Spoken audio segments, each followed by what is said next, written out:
Rumors are flying. Social media is heating up. And headlines are making wild claims about Al-Sudani in Washington. But what's really happening behind the scenes? Is the U.S. shutting the door on Iraq, or is it all just noise? Stay with us as we break it all down right here on Iraqi Dinar Updates. Welcome back to Iraqi Dinar Updates, your trusted source for real, unfiltered news on Iraq's economy, leadership, and global currency movements.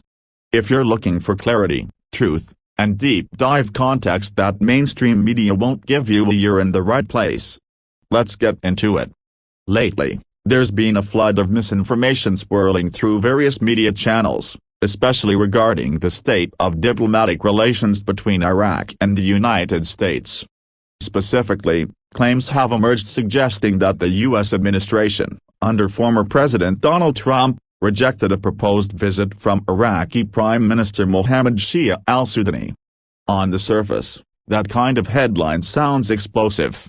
It hints at international tension, breakdowns in diplomacy, and political insult. But when we peel back the layers and dig into the truth, it becomes clear that this narrative is more speculation than fact. According to a trusted source from within the Iraqi government speaking directly to Baghdad, the situation is being dramatically misrepresented. The truth is that no official request for such a visit was ever submitted to Washington by Iraq in the first place. That's right. There was no formal communication sent to arrange a meeting. So the idea that the United States rejected Al-Sudani's visit is simply not based on any real sequence of events. This quote from the source cuts through all the noise.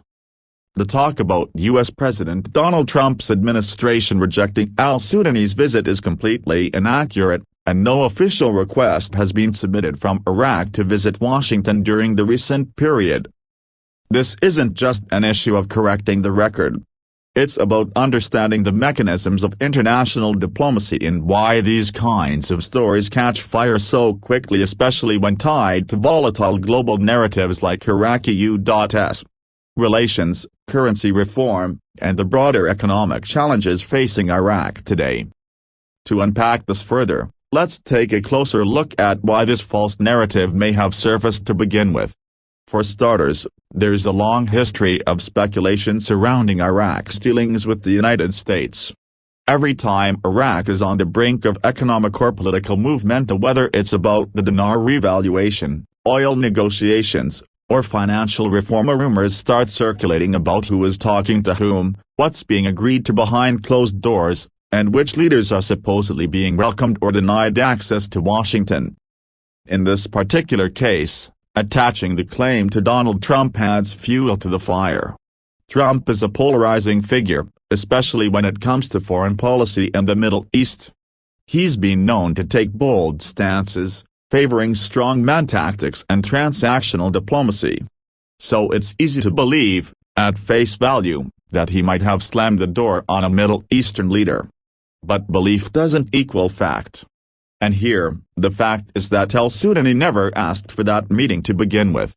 Let's also consider the timing of these rumors.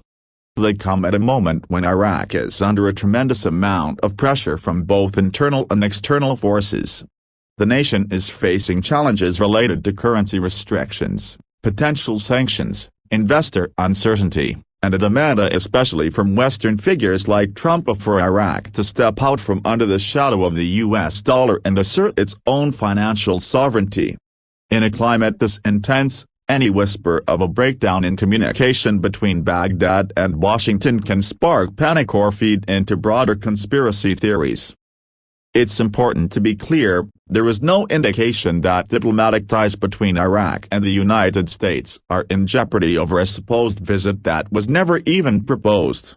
In fact, Iraqi officials have gone out of their way to emphasize continued cooperation and strategic alignment with U.S. goals in the region, particularly in areas like security, counterterrorism, and economic development. Al-Sudani himself has publicly stated his interest in strengthening Iraq's global relationships, especially as the country tries to move into a more self-reliant and internationally recognized economic posture. This includes engaging with the International Monetary Fund, World Bank, and other global institutions. But engaging diplomatically doesn't always mean high-profile visits to Washington. In the current global climate, virtual summits, minister-level meetings, and multilateral discussions often replace the traditional state visit. It's also worth noting that arranging a formal visit from an Iraqi Prime Minister to Washington isn't as simple as making a phone call. It involves a long lead-up, coordination between both governments, and agreements on topics to be discussed. The absence of a visit doesn't automatically signal rejection. It can simply indicate that such a visit isn't on the calendar yet. That nuance is lost when headlines prioritize clickbait over facts. So why do these kinds of stories gain so much traction in the dinar and financial communities? The answer lies in emotion. Many investors, especially those holding Iraqi dinar or following the potential for revaluation, are watching every single geopolitical move for clues about what might happen next. When news a true or notice suggests instability or division, it triggers fear or, in some cases, false hope. This is why it's so critical to seek out verified information and not just rely on the loudest voices online. Too often, social media channels, forums, or self-styled intel gurus spread stories with little to no basis in fact. Stories that create confusion, damage credibility, and make it even harder for real developments to shine through. In reality, Iraq and the United States are maintaining open lines of communication. The U.S. remains heavily invested in Iraq's stability and long-term growth. From military support to economic aid, the relationship continues to be complex but mutually important.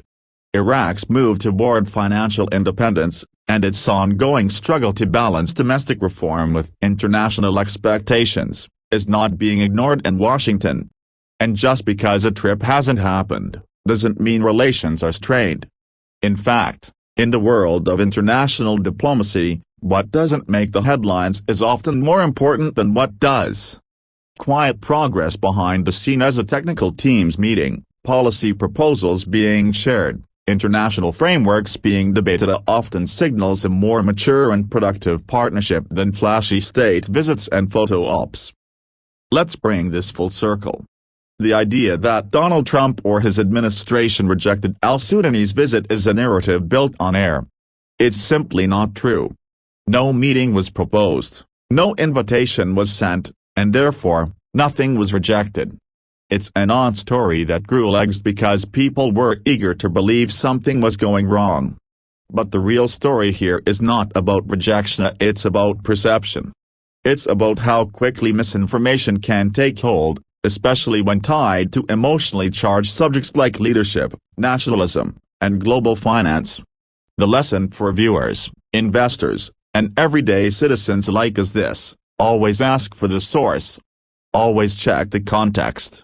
And always demand clarity over chaos. There's no doubt that Iraq has a long journey ahead when it comes to re-establishing its economic sovereignty, resolving internal corruption, and achieving currency independence.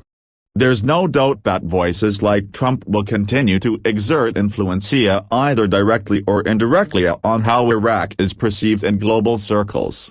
But let's not allow fiction to replace fact in our understanding of what's really going on. As always, here at Iraqi Dinar Updates, we commit to bringing you the truth, the context, and the clarity that mainstream narratives often skip. Because in a world full of noise, it's more important than ever to find a place that cuts through it.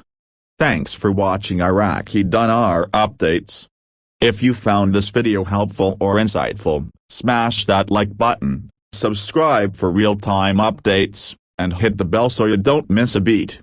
Drop your thoughts in the comments. We want to hear what you think about these diplomatic developments. Until next time, stay sharp, stay informed, and stay ready.